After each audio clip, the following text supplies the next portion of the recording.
Hello Proponomics people, I want to have a slight change of direction in today's video and read to you an article that I've posted this morning, but 90% of which was written by a guest writer to the Proponomics Sunday Supplement blog, and that guest writer is Edward Freeman. So Ed came on one of the business retreats that we used to run right up until last year, property business retreats, and we got to know each other really well. One of those really he's a great guy.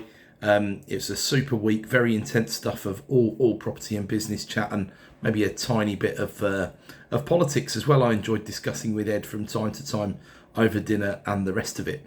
So the article's titled, "Is the UK Bankrupt?" And as I say, from a guest writer. So I'm going to read off to you just now. I'm really interested in your feedback on what you hear, because apart from the larger nuances, when it suits, government's nothing like a household. But also when it suits, government needs to be fiscally responsible like a household, which is incongruent, of course, as so many things are. So Ed kind of frames the UK government and the UK's finances in the style of a household's finances.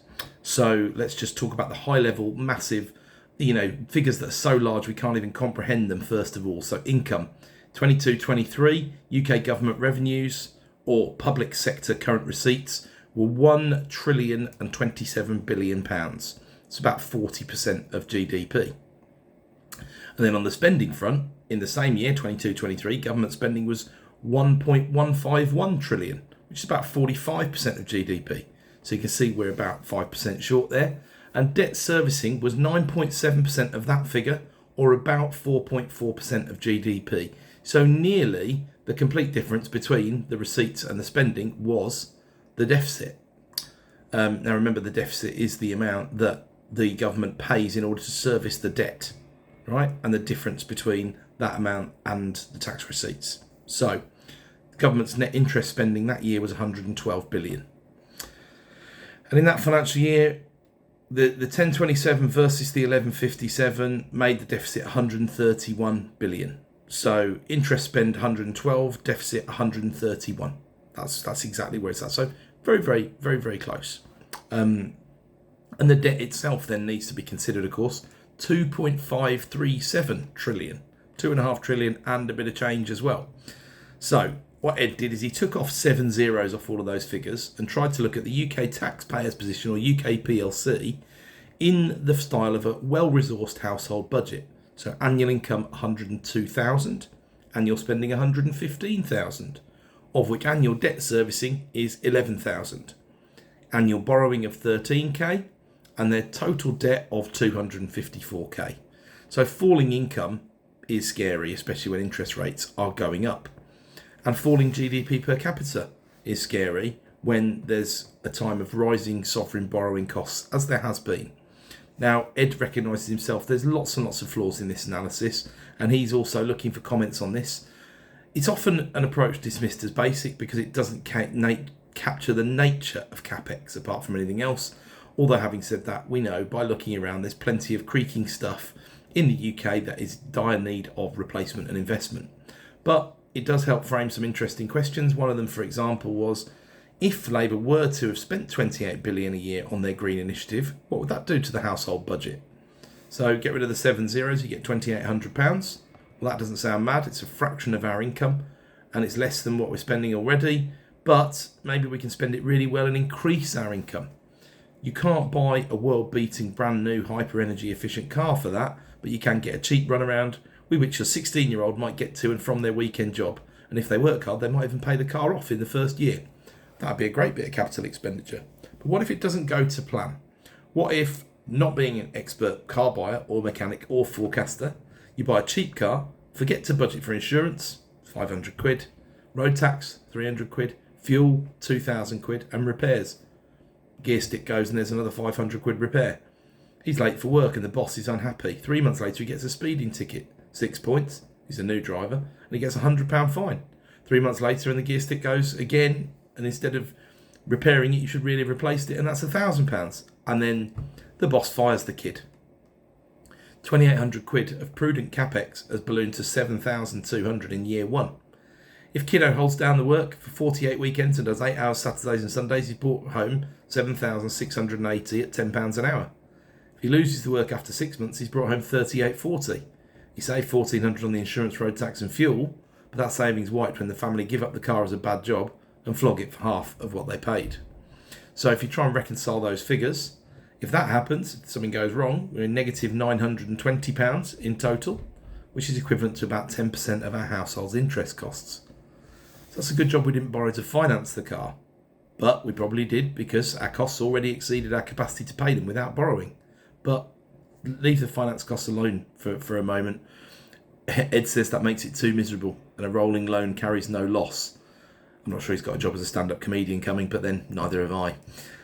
But by the way, buying a used car to get your son his weekend job and keeping that car going long enough to validate it as capex and not money down the drain is much, much simpler than delivering a 28 billion infrastructure project involving technologies, government departments that are not fit for purpose.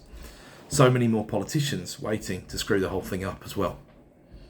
So Ed says he's enjoyed writing this and he hopes you've enjoyed listening to it too. It doesn't look like the balance sheet is irretrievable put this way. Although, of course, really, we're referring to the income statement here rather than the balance sheet.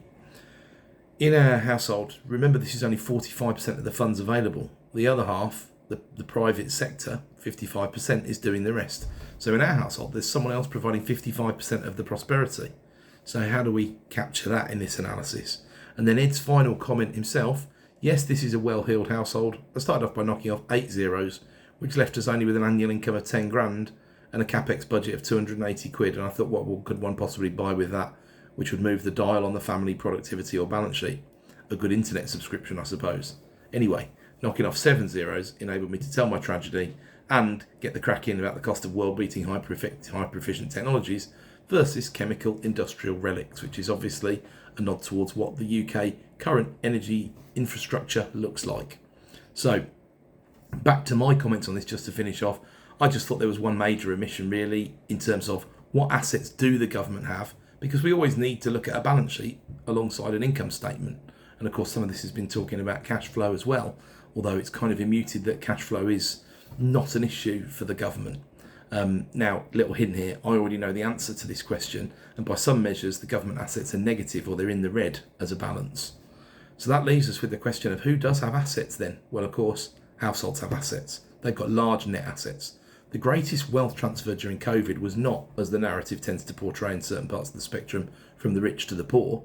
And I'm not denying that the rich got richer during COVID, they absolutely did. But the greatest wealth transfer was from the government to the people. That's one of the reasons we had so much inflation, and that is also somewhat secular rather than transitory.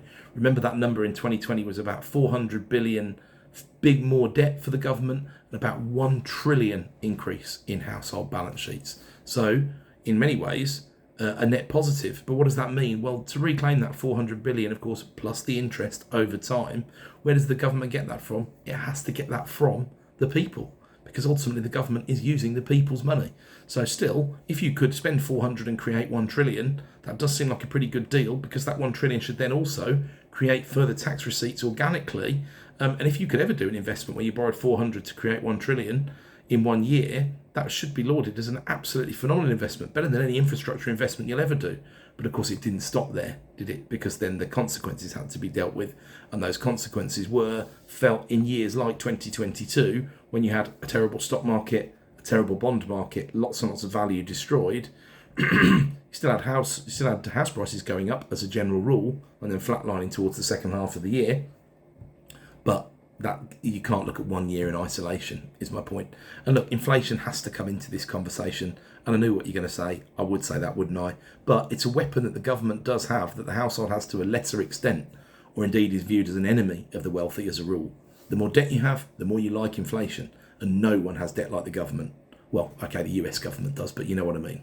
So just wanted to say a big thanks to Ed for letting me share this. I thought it was really interesting, and I hope you did too. If you fancy contributing anything towards the Sunday Supplement or popping anything in my inbox, just go over to my LinkedIn, Adam G. Lawrence, and send me a message on there, and I'm very happy to critique and have a look at any economically property related articles of interest that anyone's taken the time to write like this. Thanks again, Ed. Cheers.